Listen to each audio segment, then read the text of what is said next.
No chão da floresta, existe uma guerra que quase nunca percebemos. Ela acontece sob folhas caídas e continua dentro de túneis escondidos. Cada centímetro pode servir como território de caça.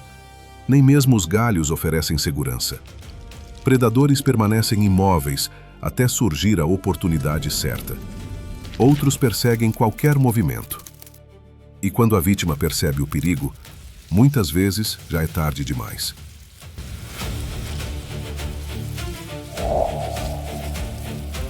Você está entrando na selva mais perigosa do mundo, onde a sobrevivência é medida em milímetros.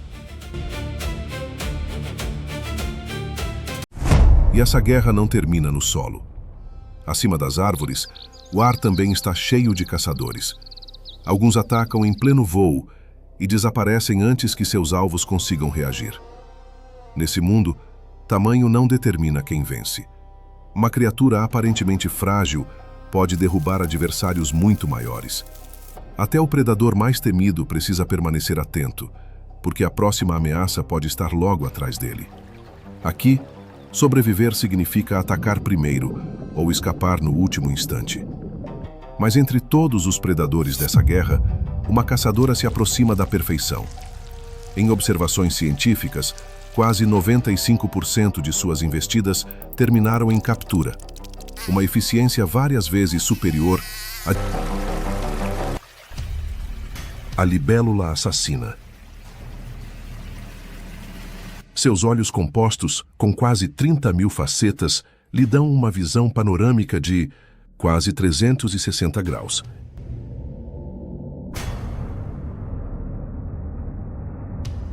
E suas 4 asas, que podem se mover de forma independente, a transformam no caça mais ágil e letal dos céus. Sua taxa de sucesso em caçadas beira a perfeição. A poucos metros dali, em uma folha banhada pelo sol da tarde, vive seu momento de paz a mosca selvagem. Ela limpa suas patas tranquilamente, provando os doces néctares da planta, completamente alheia ao perigo que a observa do ar. Pousada em um galho seco, a libélula assassina a observa.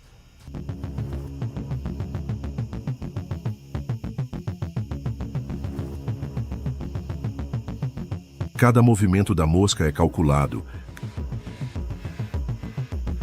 Cada vibração de suas asas é registrada. Não há hesitação. Em uma fração de segundo, o ataque é lançado. Explode do galho. Um borrão iridescente e silencioso cortando o ar. O zumbido da mosca é silenciado instantaneamente quando as pernas espinhosas da libélula se fecham ao seu redor como uma jaula mortal. Antes que a vítima tenha qualquer chance de reagir, o banquete começa. Com mandíbulas serrilhadas poderosas, a libélula assassina começa a devorar sua presa ainda no ar, uma demonstração fria e eficiente da implacável lei da natureza.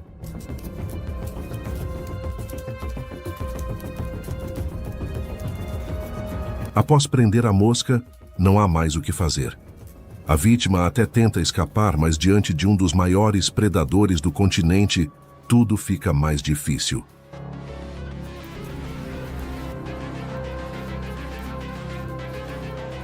Imagine uma floresta onde os predadores aprenderam ao longo dos séculos a caçar de uma forma brutal.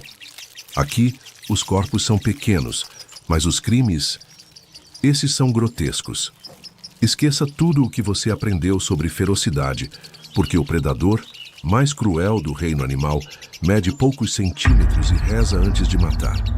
Mas não se engane, a oração do louva-a-Deus é um ritual macabro, e quando ele junta as patas, é porque alguém vai perder a cabeça.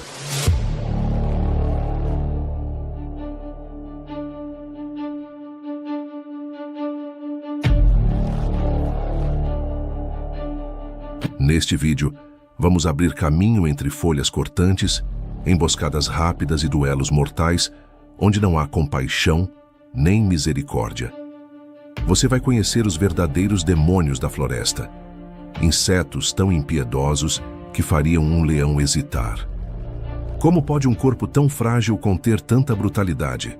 O que transforma um bichinho aparentemente inofensivo numa máquina de picotar inimigos em segundos?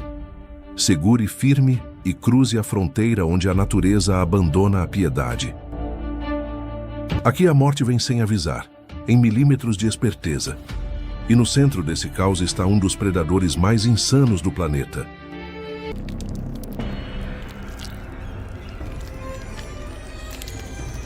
Estamos falando de uma das aranhas mais neurotóxicas do mundo. Seu veneno é um coquetel complexo que ataca o sistema nervoso, causando dor excruciante, perda de controle muscular e, em casos graves, paralisia. O que a torna tão perigosa é o seu temperamento. Ela é uma caçadora errante. Ela corre pelo chão da floresta à noite, caçando ativamente. E é aqui que mora o terror do dia a dia. Ela busca lugares escuros, secos e seguros para se esconder durante o dia. Como uma bota que você deixou do lado de fora da barraca. Como o espaço entre as caixas de equipamento. Ou como o nome sugere, dentro de um cacho de bananas recém-colhido. É um encontro acidental que pode ter consequências trágicas. Ela é um lembrete de que na selva você sempre precisa olhar onde pisa e principalmente onde põe a mão. A aranha-banana é um perigo rápido, agressivo e visível. Mas o próximo da nossa lista é o oposto. Um perigo que você jamais vê até ser tarde demais. Imagine andar pela floresta. Você está cansado. Você se apoia em um tronco de árvore e sente uma leve, quase insignificante queimação. Você olha. Nada. Apenas o que parece ser um pedaço de musgo verde acinzentado. Você limpa a mão e segue em frente. Horas depois, sua cabeça dói. No dia seguinte, suas gengivas sangram quando você escova os dentes. Pequenos cortes que você fez ao se barbear se recusam a fechar. Você acaba de tocar na lagarta de fogo do gênero Lonomia. Este é, possivelmente, o disfarce mais genial e mortal de toda a Amazônia. As cerdas dessa lagarta, que parecem pelos macios e inofensivos, são agulhas hipodérmicas. Elas injetam um veneno com uma propriedade bioquímica assustadora. É um anticoagulante potentíssimo. A ciência por trás disso é fascinante. O veneno ataca e destrói o fibrinogênio no seu sangue, a proteína essencial que o seu corpo usa para criar coágulos. Essencialmente, seu sangue perde a capacidade de estancar. Ela é uma arma de defesa passiva. Ela sequer precisa se mover para ser letal. Ela apenas espera que você cometa o erro de tocá-la. Na selva, tudo é refeição. Mas aqui mora um besouro que se destaca por ser um dos insetos mais espertos do mundo. Não são apenas antenas. São instrumentos de navegação, sismógrafos delicados que leem o ar, o cheiro da umidade, a promessa de seiva fermentando em uma casca de árvore ferida.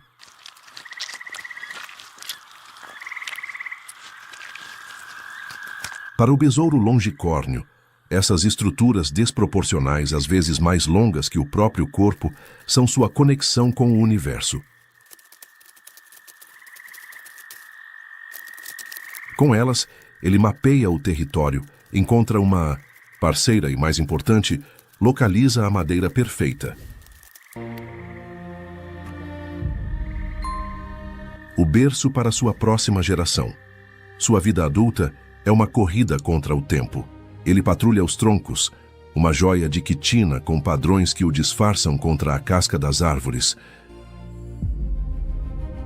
Sua verdadeira casa. Diferente de outros besouros que confiam na força bruta, sua principal defesa é a camuflagem e a capacidade de desaparecer. Dentro da madeira que ele sonda, suas larvas crescem, escavando galerias por anos, um legado secreto no coração da floresta.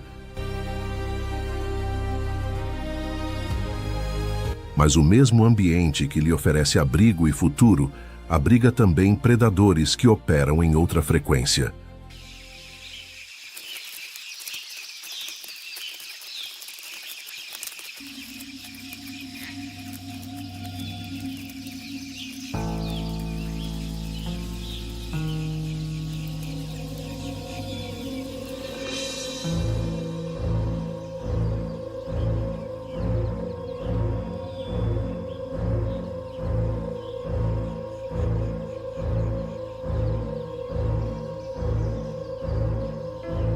A tarântula não lê o ar, ela lê o chão. Seu corpo é um receptor de vibrações, uma máquina de caça que não precisa ver para saber que a presa está perto. Para ela, o andar cuidadoso do besouro sobre um galho é como um grito em uma sala silenciosa.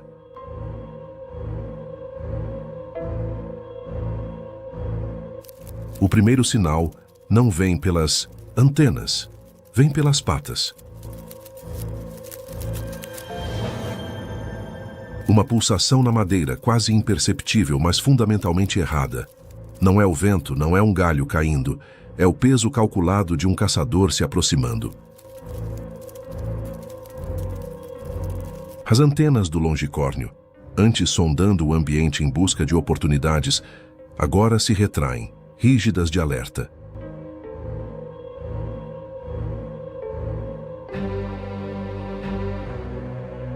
Ele para, tornando-se parte da casca da árvore, um truque que o salvou inúmeras vezes, mas não hoje.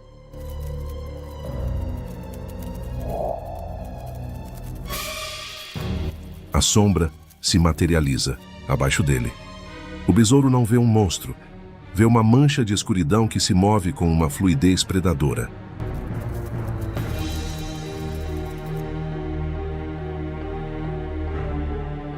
A camuflagem foi quebrada. O instinto, mais antigo que qualquer árvore, assume o controle e anula todos os outros objetivos. Acasalar, pôr ovos, nada mais importa. A fuga é explosiva.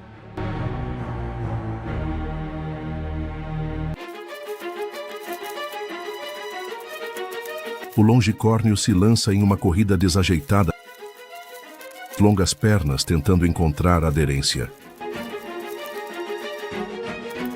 A tarântula sobe com uma velocidade aterradora, um borrão peludo que ignora a gravidade. Não é uma perseguição longa, é um sprint pela vida. O besouro sabe que no chão ele não tem chance. Sua única saída é o ar. Ele corre em direção à ponta do galho, um caminho sem volta. A aranha está a centímetros de distância, suas presas frontais já visíveis.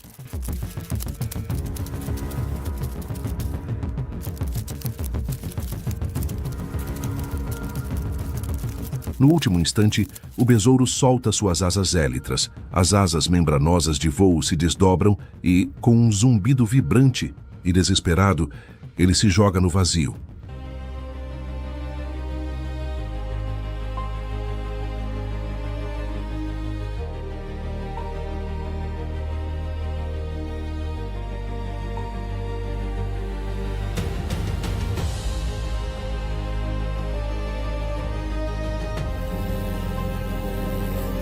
Ele voa sem rumo, impulsionado apenas pelo pânico, deixando para trás a predadora na ponta do galho. O voo o salva, mas o desvia de seu território, de sua missão. A noite cairá em breve, e com ela, novos perigos virão. O besouro longicórnio sobreviveu, mas sua jornada está longe de terminar. Ele precisa encontrar outra árvore, outro parceiro, outro lugar seguro para garantir que sua linhagem não seja interrompida. Porque na floresta, escapar é apenas o começo da próxima luta.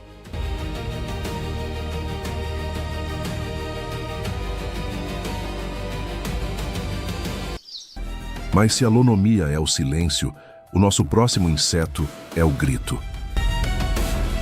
O som é tão agudo e penetrante que você não o ouve apenas com os ouvidos. Você o sente nos ossos, um alarme ensurdecedor que pode ultrapassar 100 decibéis, igualzinho uma serra elétrica. Mas por que o som da cigarra soldadinho é tão alto? Por que ser tão escandalosamente barulhento em um lugar onde tudo está caçando? A resposta é a urgência. Ela passa a maior parte da sua vida como uma ninfa subterrânea, em silêncio, sugando a seiva das raízes. Sua vida adulta, aqui em cima, na luz, é uma corrida desesperada contra o tempo, focada em uma única coisa: encontrar um parceiro antes que algo o encontre. Mas aqui é onde a história fica realmente estranha, e é onde entra a interação mais maluca de todas. Se você se aproximar do tronco onde o soldadinho está cantando, você notará que ele raramente está sozinho. O tronco ao seu redor está patrulhado. Um exército de formigas pretas comuns marcha em círculos, subindo e descendo, tocando antenas, prontas para atacar qualquer coisa que se aproxime. Mas por que elas estão ali? Elas estão esperando para atacar a cigarra? A resposta é não. Elas a estão protegendo. A cigarra, para alimentar sua vida barulhenta, perfura a casca da árvore com seu estilete bucal e suga a seiva.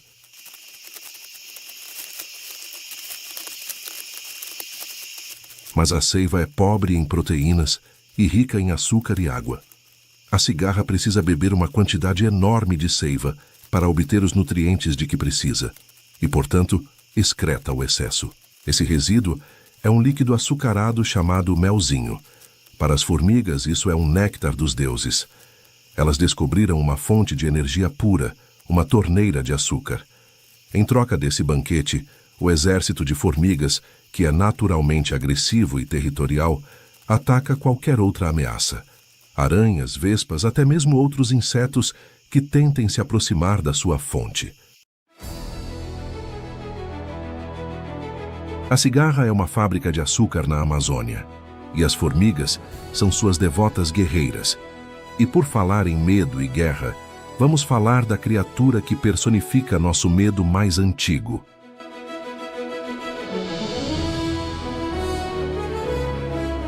Vamos falar daquele medo visceral que faz seu coração parar e sua pele arrepiar. E poucas coisas personificam isso, como a aranha caranguejeira.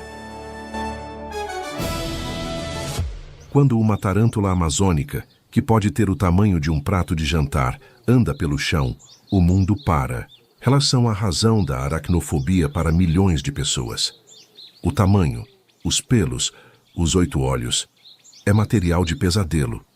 Elas são tão icônicas que os exploradores do século XIX voltavam com histórias de aranhas gigantes que comiam pássaros. Mas aqui está o grande paradoxo da selva. Apesar de sua aparência aterrorizante, elas estão longe de ser as mais perigosas para um humano. A picada delas é dolorosa, sim, mas seu veneno é considerado fraco, raramente uma ameaça séria. O verdadeiro arsenal delas é mais sutil e muito mais irritante. Você vê aqueles pelos no abdômen? Elas os usam como armas. Quando ameaçadas, elas raspam as patas traseiras no corpo e lançam uma nuvem desses pelos urticantes. Eles são farpados, como microagulhas de fibra de vidro, e se alojam na sua pele, nos seus olhos e, o pior, nos seus pulmões, se você inalar. Eles causam uma irritação e coceira infernais. Elas são a prova de que, na selva, o medo que sentimos muitas vezes está focado na coisa errada. Mas se a caranguejeira é o alvo do medo, o próximo da nossa lista é o caçador que transforma esse medo em comida. E às vezes, a melhor defesa é parecer algo que quebraria os dentes de um predador. No meio da folhagem, brilhando como uma joia caída, você encontra a aranha espinhosa. Ela é pequena, mas desafiadora. Seu abdômen não é macio e vulnerável. É uma placa de armadura biológica, adornada com pontas afiadas e cores vibrantes que gritam perigo. Esta aranha anuncia sua presença.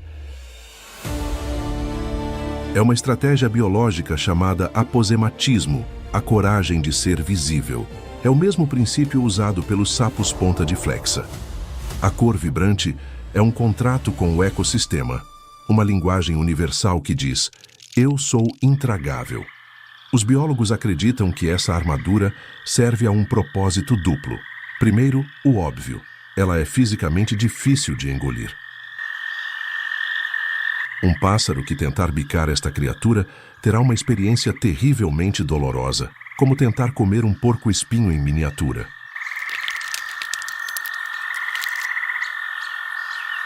A segunda função é a memória.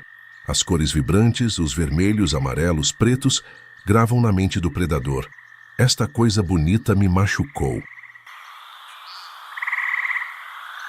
É o resultado de uma corrida armamentista de milhões de anos. Para cada bico que evoluiu para esmagar, uma casca evoluiu para resistir.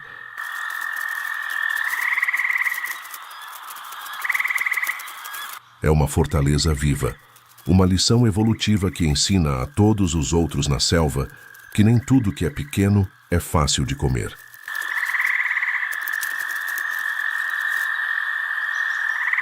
Se a aranha espinhosa é uma fortaleza individual e estática, o que encontramos agora é uma fortaleza coletiva, um império em marcha. No interior do ninho, a cena muda de guerra para logística.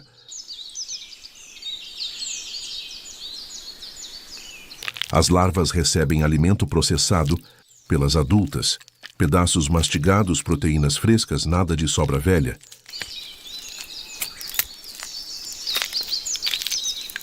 Operárias removem resíduos, ventilam as câmaras, reparam a estrutura com polpa de madeira e guardam a entrada como sentinelas. Tudo gira em torno de manter temperatura, limpeza e fluxo constante de nutrientes para a prole. É um turno que não fecha. Mas por que as abelhas são tão diferentes nesse quesito? As abelhas seguem outra via para cuidar dos recém-nascidos. O objetivo é o mesmo, o caminho é outro, e essa diferença merece ser vista de perto.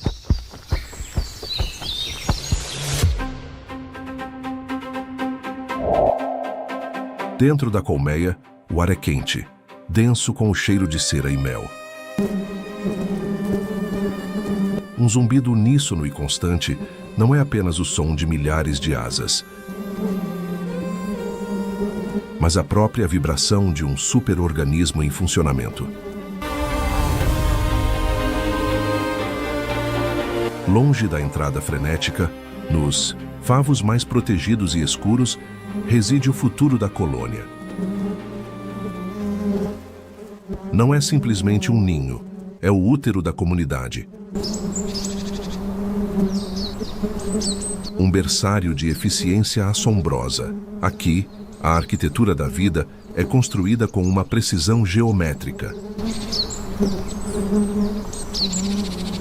Milhares de alvéolos de cera perfeitamente hexagonais abrigam a próxima geração. Em cada uma dessas células, uma minúscula larva branca e translúcida repousa sobre um leito de alimento. Nesta fase, a vida se resume a uma fome insaciável. O crescimento é a única diretriz, uma explosão biológica que definirá seu destino.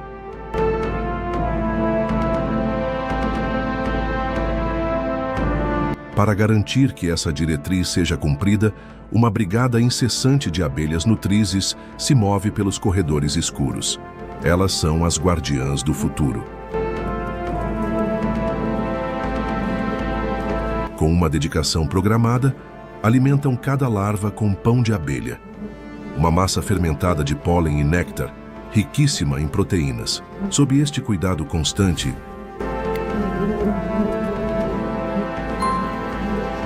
o corpo da larva se expande a uma velocidade espantosa, acumulando a energia necessária para a transformação mais radical de sua vida.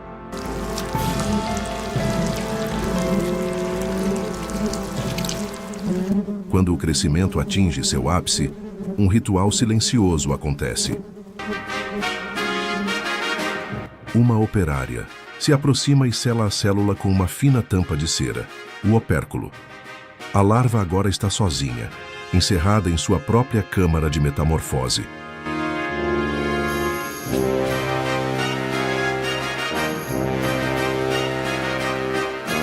O que acontece a seguir é um dos processos mais secretos e fascinantes da natureza. Um ato de desconstrução e renascimento que ocorre na escuridão total.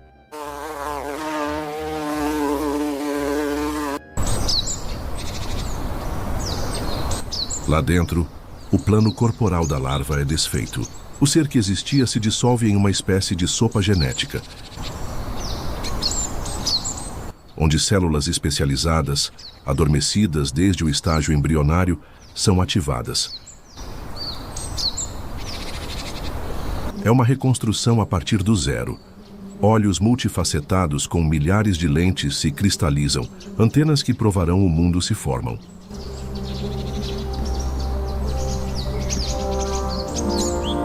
E asas dobradas como um mapa complexo se preparam para seu primeiro voo. O corpo de uma operária é esculpido pacientemente no silêncio do casulo.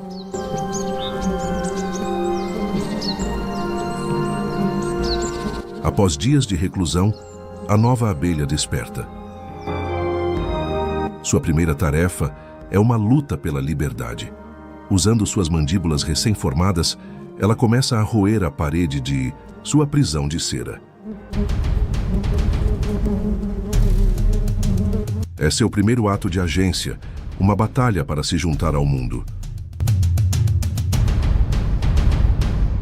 Quando finalmente rompe a barreira, ela emerge. Não é a operária forte e ágil que conhecemos, mas uma versão pálida e macia, coberta por uma fina penugem que lhe confere um brilho prateado. Suas pernas tremem. Suas asas precisam de tempo para enrijecer. Por um breve momento, ela é a criatura mais vulnerável da colmeia. Mas não há tempo para descanso. O instinto coletivo já a chama. Assim que ganha firmeza, sua primeira tarefa é um rito de passagem. Ela se vira e limpa meticulosamente a célula de onde acabou de nascer, deixando-a impecável para a próxima larva, a próxima irmã. Ela restaura a ordem em seu próprio berço. A partir desse instante, sua identidade individual é absorvida pela consciência coletiva e ela se torna mais uma engrenagem perfeita na assombrosa maquinaria da colmeia.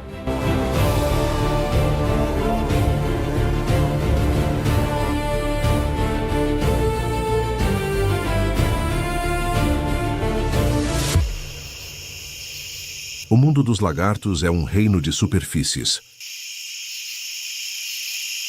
Um império de texturas aquecidas pelo sol.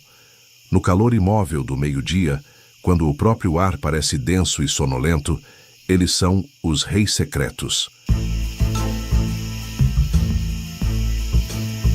Pele verde e terrosa, perfeitamente imóvel sobre a casca de um galho, não está descansando. Ele está absorvendo energia.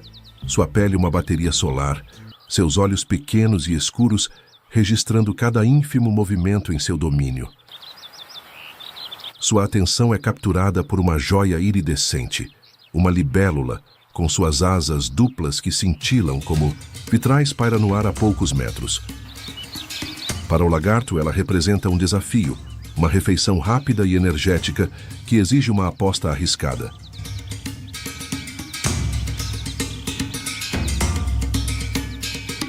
Mas o ar é o domínio da libélula.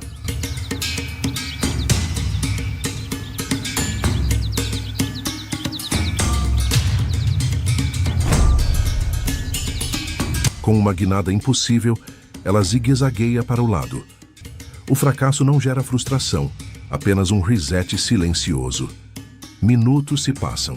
O calor continua. Então, um som diferente. Um zumbido mais grave e mais previsível. Uma abelha pesada de pólen trabalha metodicamente em uma pequena flor no mesmo arbusto. Diferente da libélula, a abelha está focada em sua tarefa. Seu voo é um padrão repetitivo, entre uma flor e outra. Completamente desavisada da estátua viva que a observa. Desta vez, não há necessidade de um salto acrobático. O lagarto apenas espera. A abelha, em sua busca por néctar, se aproxima cada vez mais do galho dele.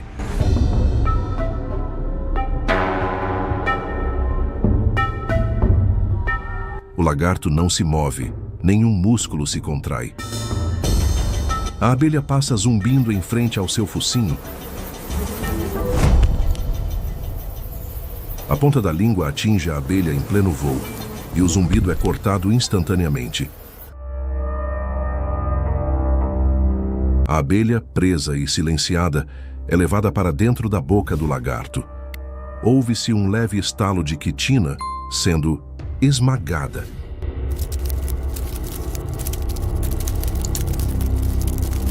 Na floresta não existe piedade. A fome sempre fala mais alto.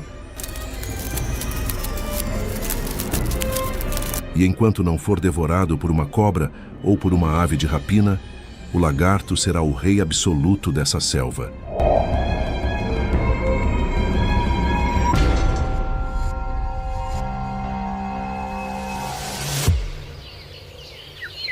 Enquanto acontecem as batalhas mais insanas, no alto dos galhos, mora uma lagarta que desenvolveu uma habilidade quase única do mundo dos insetos. Pensa numa fábrica que cabe na palma da mão e trabalha sem fazer barulho. O bicho da seda, que na verdade é a larva da mariposa Bombyx mori. Nasce do tamanho de um fio de capim e em poucas semanas vira uma máquina de transformar folha de amoreira em tecido. Come sem cerimônia, cresce feito balão e troca de pele várias vezes. Cada troca de uniforme é um salto de tamanho. Até que um dia o apetite some de repente. A larva para, levanta a cabeça, procura um cantinho e você já sabe. É hora do truque principal. Quer ver como proteínas líquidas viram um fio contínuo de centenas de metros diante dos seus olhos?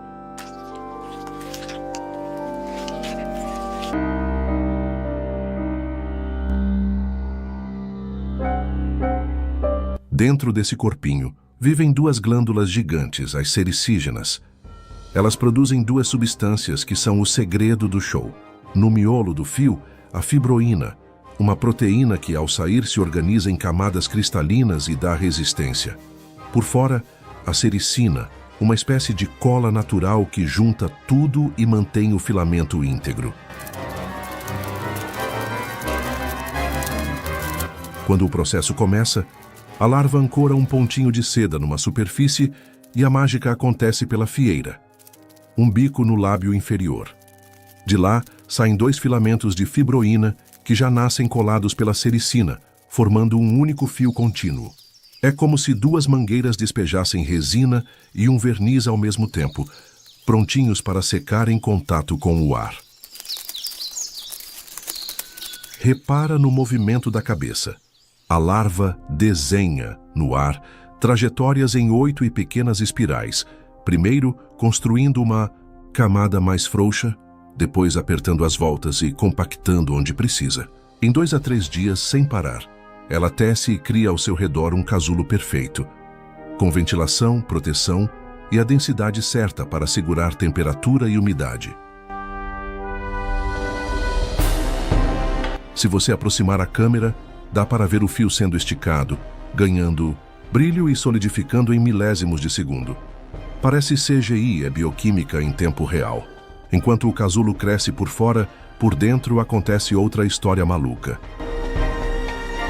Um corpo milimetricamente afinado para fazer sempre a mesma coisa, fiar com precisão. Durante a fiação, a larva mantém o interior do casulo limpo e com troca de ar suficiente só pela arquitetura, o que ajuda a pupa a não cozinhar no próprio vapor. Quando a gente fala que inseto faz mágica, é disso que estamos falando. Um processo em que cada gesto tem função. E se você está pensando, ok, mas abelhas cuidam da cria de outro jeito, está com a pulga certa atrás da orelha. O objetivo delas também é proteger o futuro, só que a rota é completamente diferente.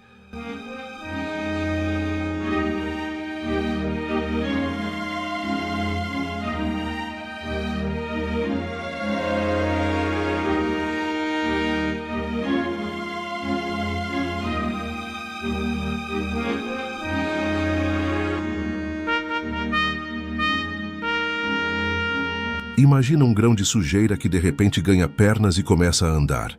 Calma, não é mau assombro. É a famosa lagarta de estojo, o bicho de casinha. Enquanto outras larvas confiam na cor para se esconder, essa aqui leva o esconderijo. Ela fabrica um tubo de seda e recobre por fora com o que o ambiente oferecer: poeira, fiapos de roupa, areia, musgo, lasquinhas de folha, pedacinhos de madeira. Resultado: vira gravetinho quando está no jardim, vira bolinha de pelúcia quando mora no seu guarda-roupa. Se você cutuca, ela recolhe a cabeça, fecha a porta e fica imóvel, parecendo parte do cenário. Tenta achar de novo. A cena que você vai ver nas imagens tem sempre o mesmo truque. O corpo fica quase todo dentro do estojo. Saem apenas cabeça e patinhas para puxar a casinha pelo chão, parede ou teto. O movimento é lento e metódico, porque construir custa caro em energia. Conforme cresce, a moradora amplia o tubo como quem reforma apartamento sem sair de casa. Quando quer descansar, amarra fios de seda e prende o estojo no lugar. Quando quer subir numa superfície lisa, deixa uma trilha adesiva para não escorregar. Pequena? Sim. Ingênua? Nem um pouco. Tem dois estilos que aparecem bastante. Nas casas, as larvas de mariposinhas que atacam tecidos viram estilistas de lã. O estojo é todo decorado com pelinhos do próprio guarda-roupa.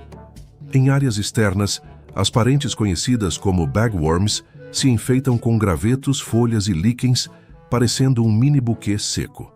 Em comum, a mesma engenharia. O interior de seda é firme, isolante, e a fachada camufla de acordo com o bairro. É camuflagem sob medida costurada todo dia.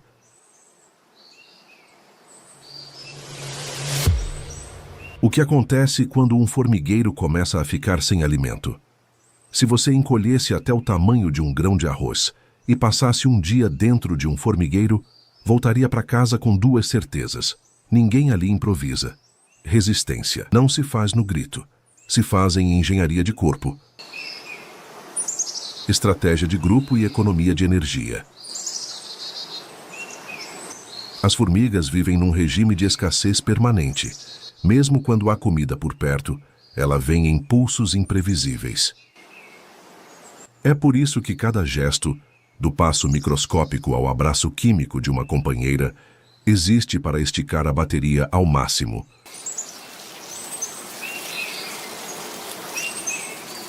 Quando o alimento some, a colônia troca de marcha. A rainha reduz a postura de ovos, o consumo desce e o formigueiro vira um cofre. Parte da energia é guardada no estômago social, o papo. Um reservatório elástico onde as operárias armazenam líquidos açucarados e redistribuem depois por trofalaxia. Aquele beijo em que elas passam alimento de boca em boca. Em espécies do deserto, há ainda o método mais dramático. As repletes, operárias transformadas em barris vivos que pendem do teto das câmaras, cheias de néctar concentrado. Quando a seca aperta, a colônia literalmente ordenha essas despensas ambulantes. Outras apostam em celeiros de sementes, protegidas em câmaras secas que evitam fungos. Mas como elas caminham por tanto tempo e não morrem de cansaço? A distância até o alimento é outro quebra-cabeça. O segredo para não morrer de caminhada está espalhado em vários truques. Primeiro, trilhas químicas. Uma exploradora acha algo e desenha com feromônio o melhor caminho de volta.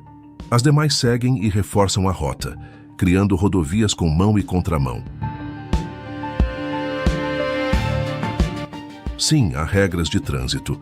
O fluxo vira linha de montagem. Quem leva carga ocupa um lado, quem volta, leve ocupa outro. Isso evita choques frontais, reduz paradas e economiza energia, que seria gasta freando e arrancando a toda hora. Em certos grupos, a eficiência sobe ainda mais com o revezamento de carga. Uma operária leva o peso até um trecho, outra pega dali. E assim, a encomenda chega longe sem ninguém entrar em colapso. Em trilhas muito extensas, elas criam pontos sombra. sob folhas, onde o corpo esfria alguns segundos antes de seguir. No deserto, as famosas cataglifes andam com pernas longas que afastam o corpo do solo escaldante e dão passadas rápidas.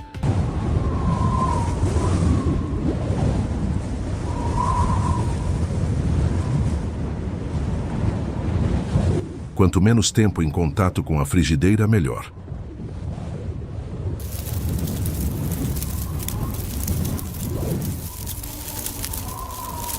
Fora da areia, o padrão de marcha é o tripé. 3 patas tocam o chão enquanto outras 3 se preparam para o próximo passo.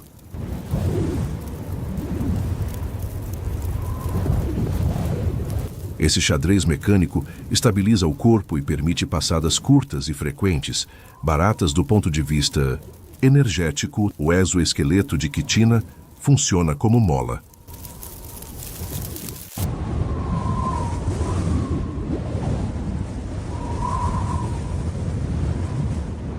Parte da energia da passada é devolvida na seguinte, como tênis elástico na corrida. A relação comprimento-diâmetro das pernas e o encaixe rígido dos segmentos tornam o movimento quase passivo.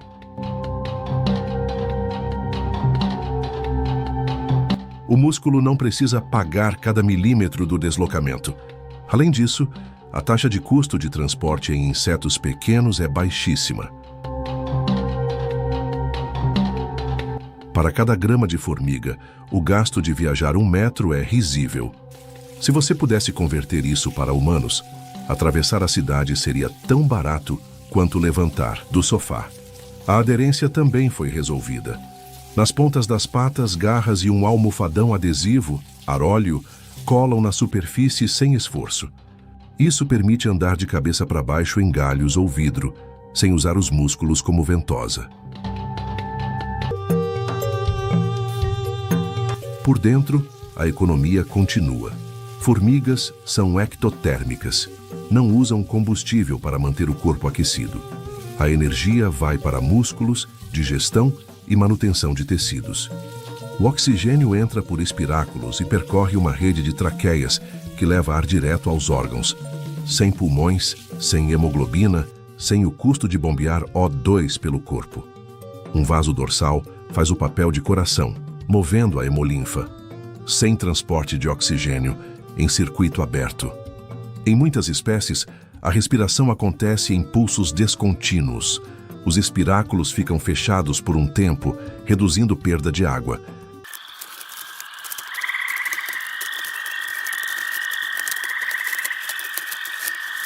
Depois abrem, liberam CO2 e puxam O2.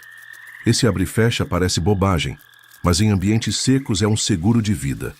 Como combustível, preferem carboidratos, néctar, açúcar de frutas, exudatos.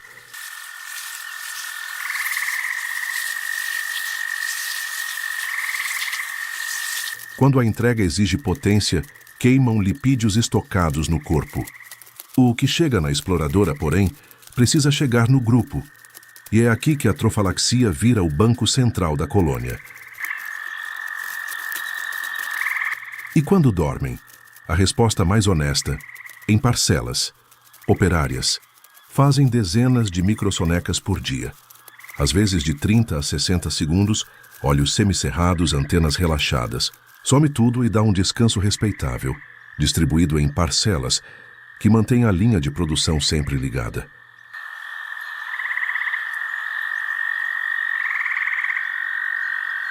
Machos são foguetes descartáveis. Vivem poucos dias, missão cumprida, tchau.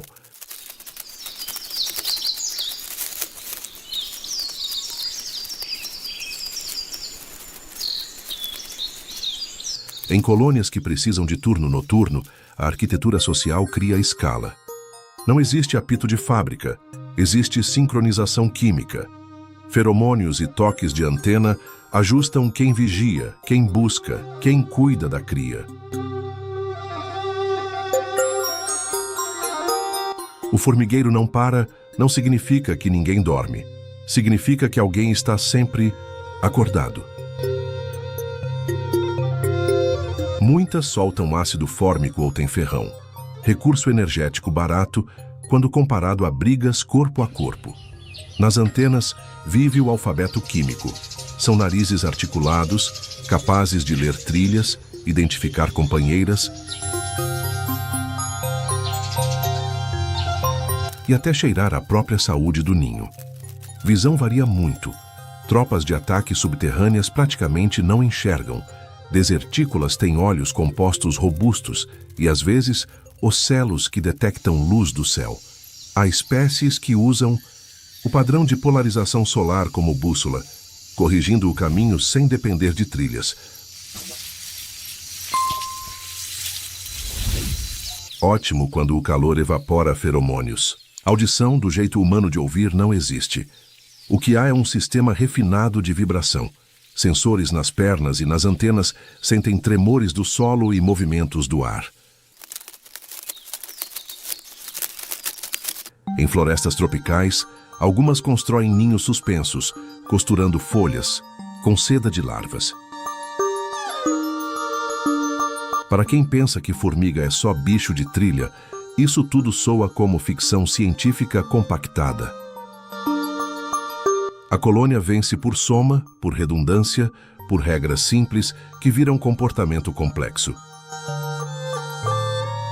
Enquanto a gente derrete o cérebro, tentando achar a vaga no supermercado, elas entregam toneladas em microparcelas, coordenadas por cheiros invisíveis, ajuste fino de pernas e um metabolismo que não desperdiça centavos. Na próxima vez que você topar com uma rodovia de formigas cruzando a calçada, experimente olhar como engenheiro. Aquilo é um sistema de logística, refrigeração, navegação e finanças rodando em tempo real num hardware do tamanho de um clipe de papel e sem fila para o café.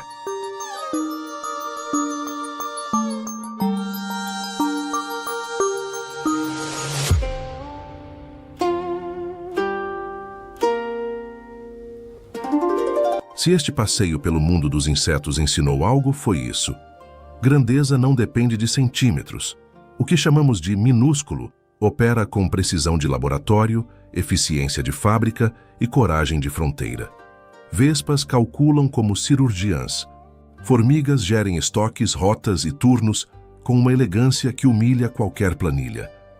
Heráclito sussurrou há milênios: nada permanece, exceto a mudança. O ciclo dos insetos é o manifesto vivo dessa frase. Metamorfose não é metáfora. É regra do jogo. Um corpo se liquefaz, reorganiza, retorna a outro. Quer guia de carreira melhor do que esse? Projetos também trocam de pele. O que não muda, vira peso. As colônias lembram que ninguém prospera sozinho. Pensa no seu formigueiro. Quais rotas evitam choque? Quais revezamentos reduzem o desgaste? Quem está ao seu lado para dividir o peso sem alarde? Marcos Aurelius lembrava que o que não é bom para a colmeia não é bom para a abelha. A natureza confirma.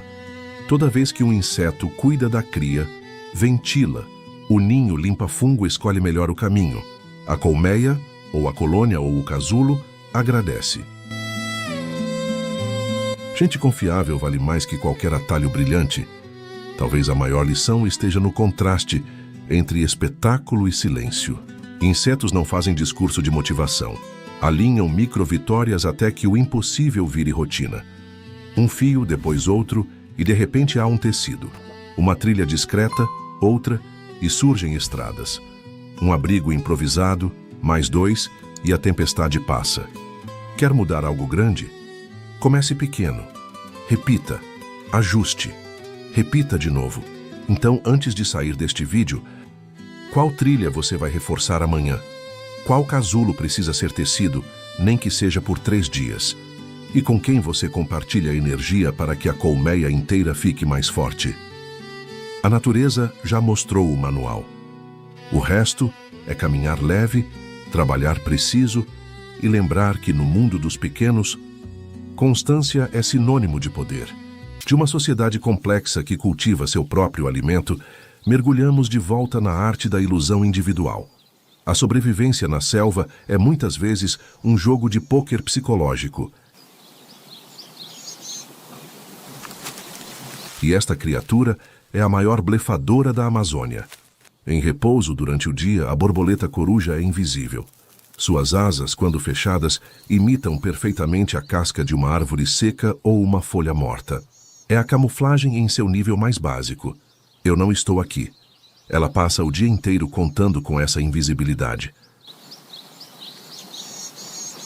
Mas o verdadeiro truque, o que define sua vida, acontece quando o blefe falha. Um pequeno pássaro, seu principal predador, a descobre. Ele se aproxima para o bote final. Em uma fração de segundo, a borboleta abre suas asas e o pássaro congela.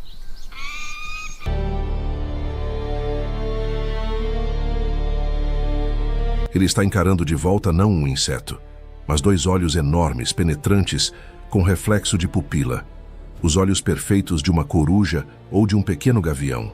É uma tática de choque, o que os cientistas chamam de display deimático. O objetivo é assustar, paralisar o predador por aquele meio segundo crucial. O pássaro hesita, seu cérebro reptiliano gritando que ele está prestes a ser atacado pelo seu predador. E essa hesitação é tudo o que a borboleta precisa para escapar. Ela não tem veneno, não tem ferrão, não tem armadura. Ela sobrevive apostando sua vida em uma mentira visual, explorando o medo mais profundo gravado no cérebro de seus inimigos.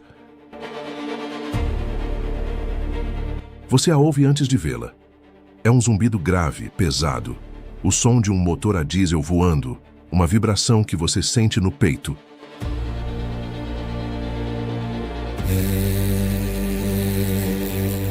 Este é o tanque de guerra do mundo dos insetos. Grande, robusta, coberta por um veludo denso, ela parece uma criatura de outra era, desafiando as leis da aerodinâmica com pura força de vontade. Enquanto as abelhas comuns são coletoras delicadas, a mamangava é uma engenheira de polinização. Muitas das plantas mais importantes da Amazônia, como as que nos dão o açaí, o cupuaçu e a castanha do Pará, têm um segredo. Elas trancam seu pólen dentro de cápsulas apertadas. Uma abelha comum ou um beija-flor não conseguem acessá-lo. A mamangava, sim. Ela pousa na flor, agarra-a com suas mandíbulas poderosas e, em seguida, vibra seus músculos de voo em uma frequência exata.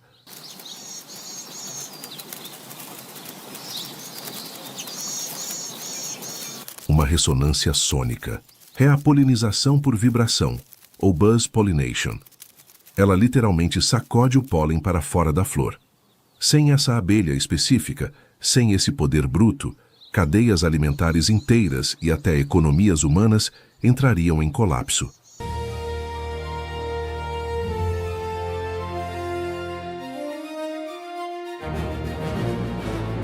Ela é a prova de que nem todo poder na selva é usado para matar. Às vezes, o poder é a própria força que cria a vida.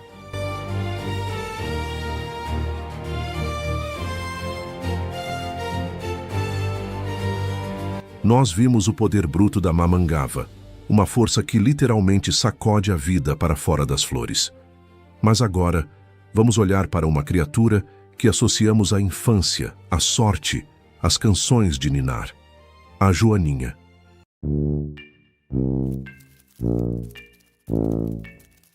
E eu estou aqui para desmanchar essa memória. No mundo real, no ecossistema da Amazônia, a joaninha é uma das máquinas de matar mais vorazes e eficientes que existem. Aquele visual fofo é uma mentira. É, na verdade, uma das advertências mais claras da natureza. Essas cores, o vermelho sangue e o preto sombra, são aposematismo. Eu sou intragável e vou te matar. Quando ameaçada, a joaninha não foge. Ela expele um fluido oleoso e tóxico de suas juntas das patas. Esse fluido, sua hemolinfa, é carregado de alcaloides venenosos, com um cheiro e sabor tão repugnantes que o pássaro que tentar comê-la vomitará e jamais esquecerá a lição. Mas o seu veneno é apenas sua defesa. Seu ataque é onde a brutalidade se revela. Se você acha a joaninha adulta fofa, você precisa ver sua larva. Ela parece um pequeno jacaré blindado, preto e laranja, e não faz nada além de caçar.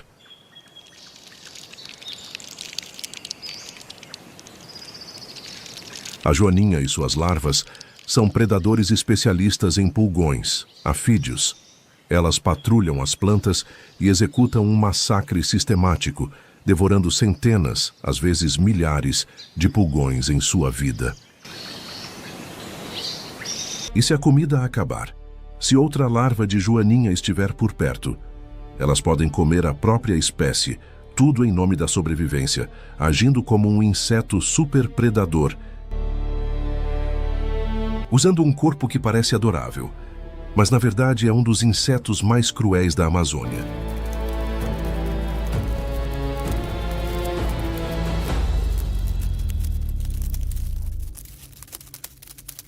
Da joaninha, um tanque tóxico que se move rápido, descemos para o chão da floresta, para a escuridão úmida do solo.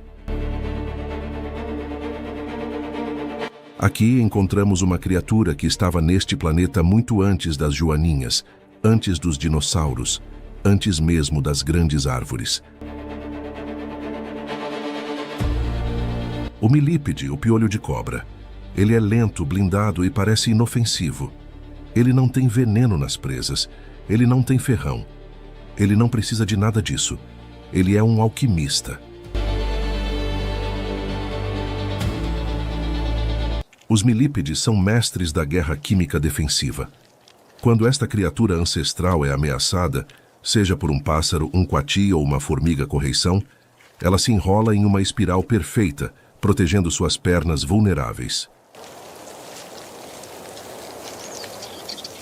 Os poros ao longo de sua armadura segmentada começam a suar. Mas o que vaza não é suor. É um coquetel químico complexo, projetado para queimar, sufocar e repelir.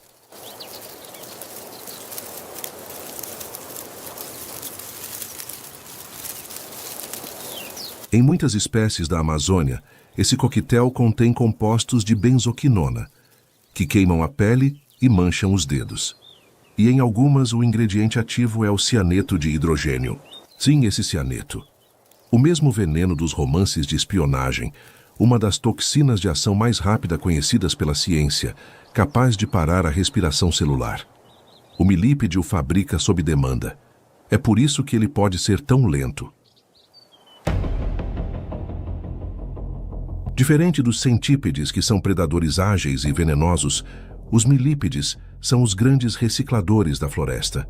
São decompositores vitais, mastigando pacientemente folhas caídas e madeira podre.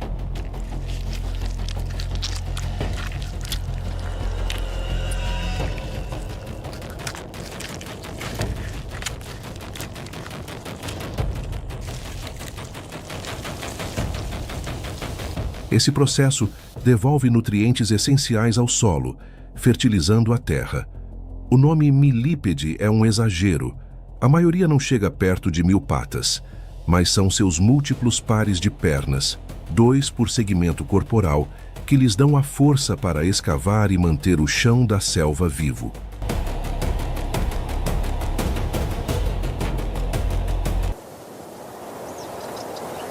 Nós vimos a joaninha tóxica e o milípede químico. Vimos a vespa parasita, a aranha que blefa e a formiga que cultiva. Mas onde a selva peruana forja essa diversidade insana?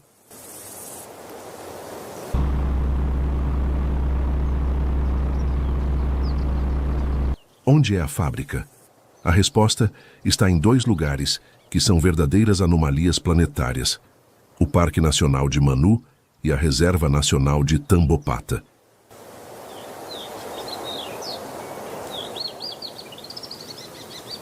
Estes lugares não são apenas floresta. Eles são o ponto de encontro mais explosivo da Terra. Eles ficam no sopé da Cordilheira dos Andes. O que isso significa? Significa que em uma área relativamente pequena, a altitude muda drasticamente.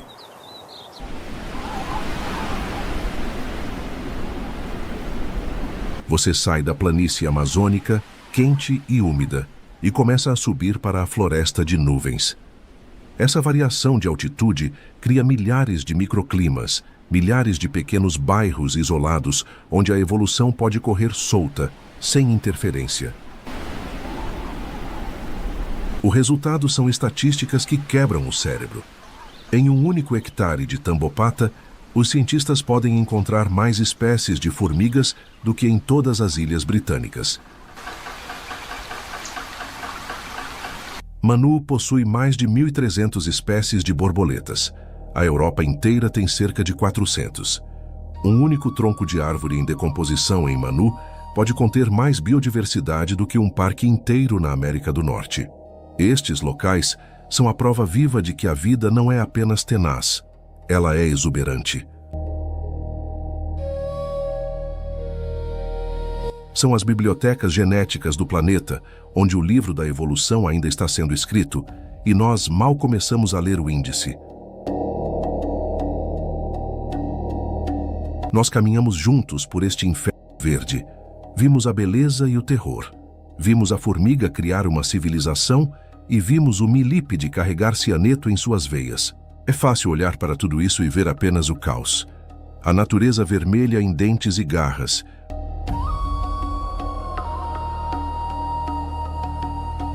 Mas isso é perder o ponto principal. O que nós testemunhamos não foi o caos, foi a ordem. Foi o resultado de quase 4 bilhões de anos de tentativa e erro, de soluções complexas para um único problema: como continuar?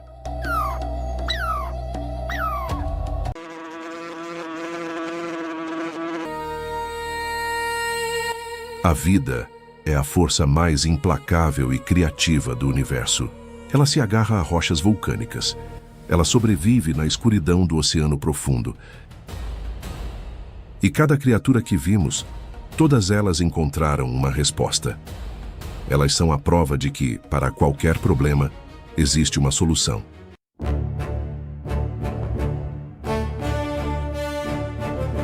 Nós esquecemos que somos parte disso. Estamos tão distantes em nossas caixas de concreto que esquecemos que o mesmo impulso que faz a vespa caçar corre em nosso sangue.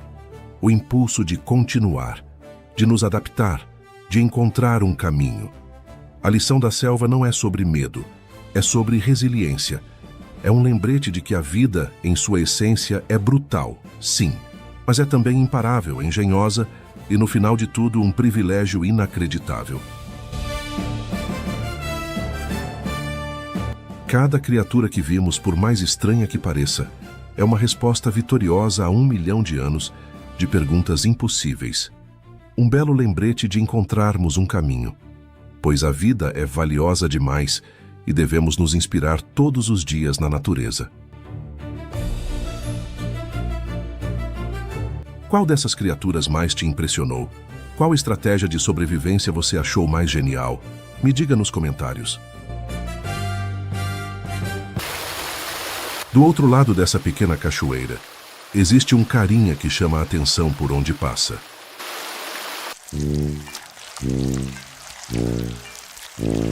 O rola-bosta é aquele inseto que já ouvimos falar, mas dificilmente encontramos um por aí. O cara simplesmente dedica a existência dele a perseguir, moldar e empurrar bolas de cocô pelo caminho, como se estivesse carregando um tesouro proibido no meio do mato. Ele ignora o calor. Não tá nem aí para as formigas ou para quem tenta atrapalhar. Quando acha um prêmio fresco no chão, ele não perde tempo. Começa a enrolar, girar, fazer aquela bolona perfeita. Tudo isso usando só as patas de trás, de ponta cabeça, como se estivesse num campeonato de ginástica. Mas afinal, por que ele empurra isso quase a vida toda? Mas antes de entender melhor essa situação, precisamos conhecer outro bicho, a abelha cortadeira.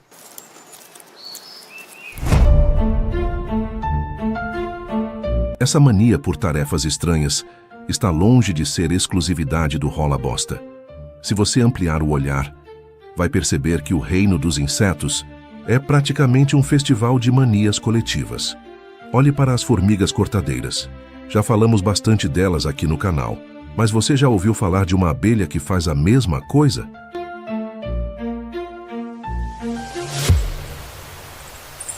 E enquanto toda a atenção costuma ir para abelhas tradicionais, que todos associam a colmeias e flores, existe outro inseto que praticamente passa anônimo.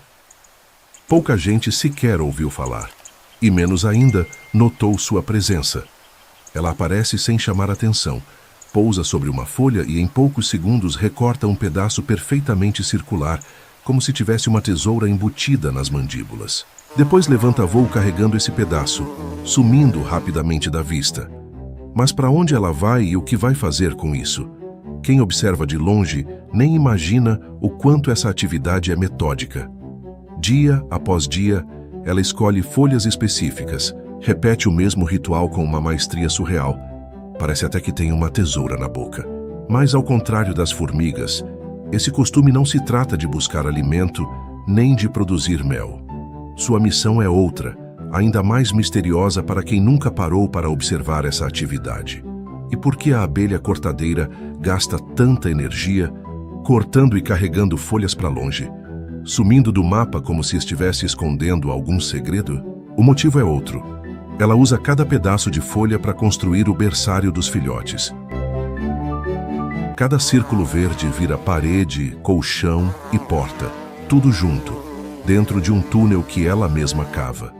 É ali que ela coloca o ovo, fecha o casulo e deixa o filhote protegido de tudo, do frio, da chuva, dos predadores, até de outras abelhas. Já pensou nascer em um quarto feito sob medida, todo forrado e isolado do mundo lá fora? Maluco, né? Mas o que tudo isso tem a ver com o nosso amigo besouro?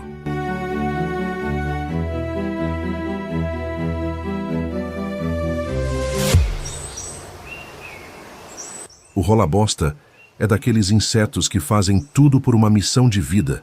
Você vê a cena, um bichinho pequeno, casco brilhando ao sol, tropeçando para trás, enquanto empurra uma esfera que parece gigante perto dele. O esforço é desproporcional, e nada faz o bicho desistir. Dá para passar minutos só observando. Tem rola-bosta que usa toda a força do corpo, faz pirueta, se enrola de ponta cabeça só para não perder o controle da bolota.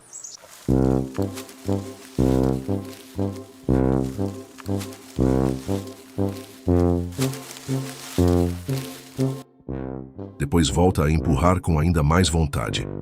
Se outro besouro aparece, é briga feia. Empurra, empurra, tombo, rasteira, vale tudo. Alguns até fingem que abandonam a bola, só para voltar de surpresa e dar o bote. É isso mesmo que você ouviu.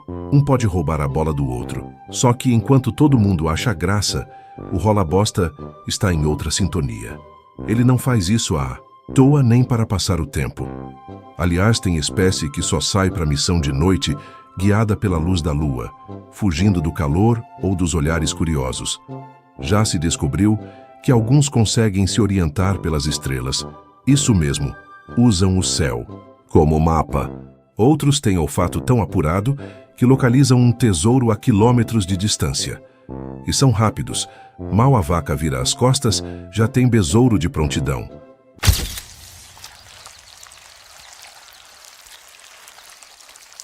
E não é raro em alguns lugares, flagramos famílias inteiras se deliciando. Em esterco nas fazendas. Mas por que toda essa loucura? O que existe de tão valioso naquela esfera?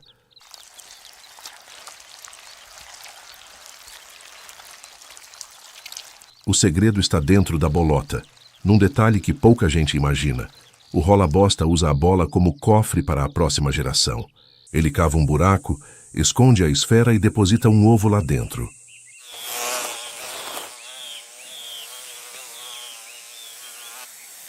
O filhote nasce rodeado de alimento, protegido de predadores e do clima. Não precisa sair para caçar, nem disputar espaço, porque toda a comida que o filhote do besouro precisa está na bola que ele usou como berço. É um abrigo blindado, pronto para garantir que o ciclo nunca pare.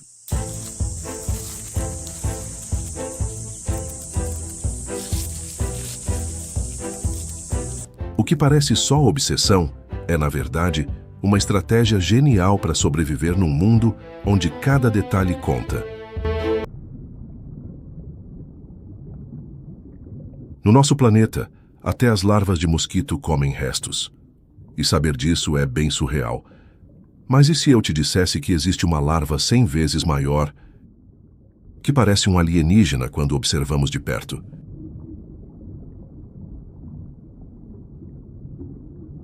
O bicho do coco, ou larva de besouro, é um daqueles insetos que muita gente só conhece de ouvir falar e que, quando aparece, sempre surpreende. Ele surge dentro de cocos caídos, troncos podres ou até mesmo debaixo da terra, onde a umidade e o material orgânico criam um ambiente perfeito para o desenvolvimento dessa criatura.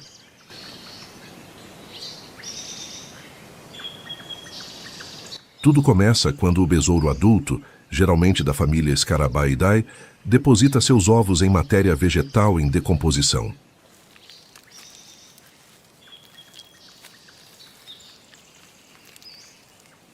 Pode ser dentro de um coco abandonado no chão, em troncos de árvores em decomposição ou até mesmo em compostos orgânicos deixados para trás por outros animais. Assim que os ovos eclodem, as larvas logo começam a cavar, buscando abrigo, alimento e proteção. Essas larvas são fáceis de identificar. Corpo robusto, cor clara, cabeça escura e mandíbulas fortes. Costumam apresentar pequenos pelos ou cerdas espalhados pelo corpo, que ajudam na locomoção e sensibilidade ao ambiente. E sim, elas crescem rápido. O que elas comem? Quase tudo que está em decomposição. Polpa do coco, restos de madeira, folhas mortas, raízes, pedaços de fruta e qualquer material vegetal que esteja no caminho.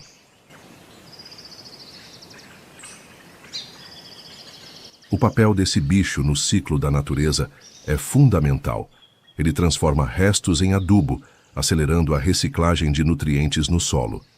Ao longo dos dias, a larva se alimenta sem parar, cavando galerias e formando grandes túneis dentro do coco ou do tronco. Tudo é aproveitado, nada se perde aqui. Depois de algumas semanas ou até meses, dependendo da espécie e das condições do ambiente, ela já está pronta para mudar de fase. Entra em estado de pupa, se transforma por completo e depois desse processo vira besouro adulto para sair e recomeçar o ciclo. Em regiões tropicais e rurais, encontrar o bicho do coco é sinal de solo saudável e presença de matéria orgânica em abundância. Para muitos animais, essas larvas são uma iguaria. Aves, lagartos e até seres humanos. Em algumas culturas, consomem esse bicho como fonte de proteína. Apesar da aparência estranha e até assustadora, a larva do besouro tem uma função indispensável para a vida do solo. É uma recicladora de quase tudo, capaz de transformar resíduos em riqueza natural, fechando o ciclo da floresta e dando continuidade ao espetáculo da decomposição.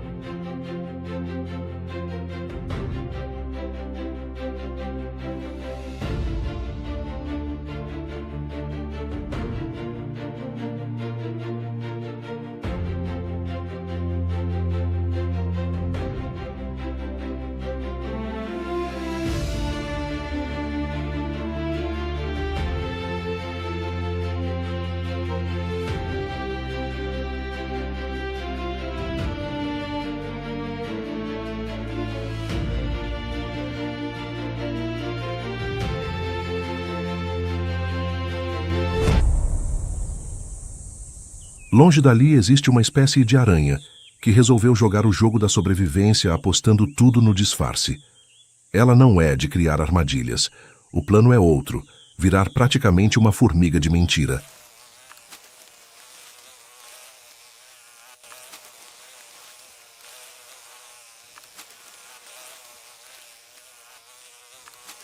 O corpo é estreito, com pernas alongadas e quase idêntica a uma formiga.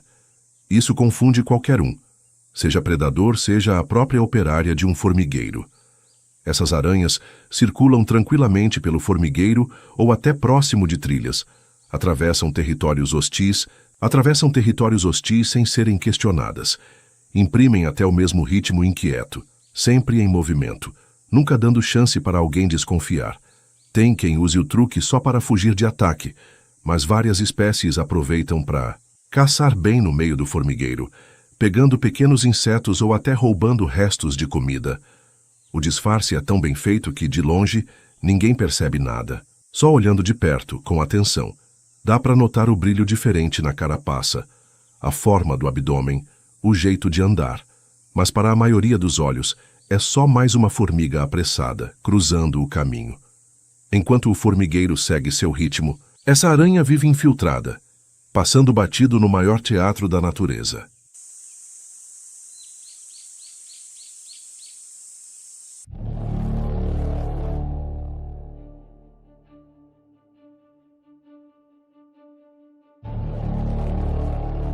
Longe do formigueiro e das trilhas das aranhas disfarçadas, existe outro personagem que pouca gente imagina: o gafanhoto venenoso. Não tem nada de inofensivo naquela aparência de inseto saltitante. Em certas espécies, principalmente no mundo tropical, o corpo carrega toxinas potentes, capazes de afastar qualquer predador que tente transformar o gafanhoto em refeição. Não é só a defesa química, muitos desses gafanhotos também têm comportamento agressivo, chutando, saltando alto e espalhando o cheiro ruim do veneno pelo ar. O resultado é um inseto que quase não tem inimigos naturais. Poucos bichos se arriscam a enfrentar um gafanhoto venenoso de verdade, o que faz dessas espécies bem espertas e grandes sobreviventes em ambientes hostis. Esses gafanhotos podem aparecer no Cerrado, na Amazônia, na Caatinga, sempre em áreas ricas em plantas tóxicas. É daí que eles retiram, muitas vezes, os ingredientes do próprio veneno. O ciclo é claro: quanto mais tóxica a dieta, mais perigoso o inseto. Ninguém diz que aquele bicho colorido parado na folha é uma armadilha ambulante. É a natureza jogando com a regra da sobrevivência. Quem arrisca, aprende. Quem respeita, passa longe.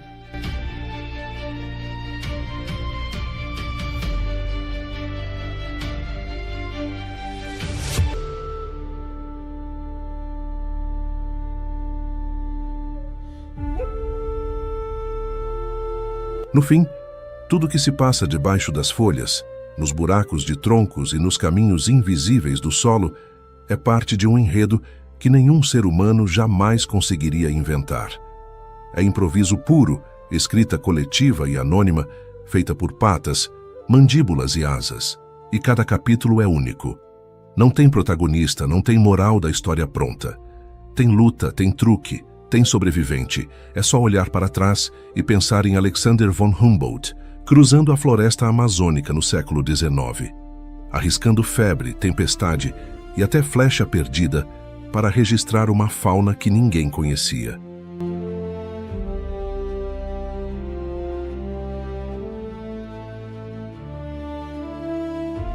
Ele voltou dizendo que cada inseto ali parecia inventado de propósito para desafiar qualquer explicação.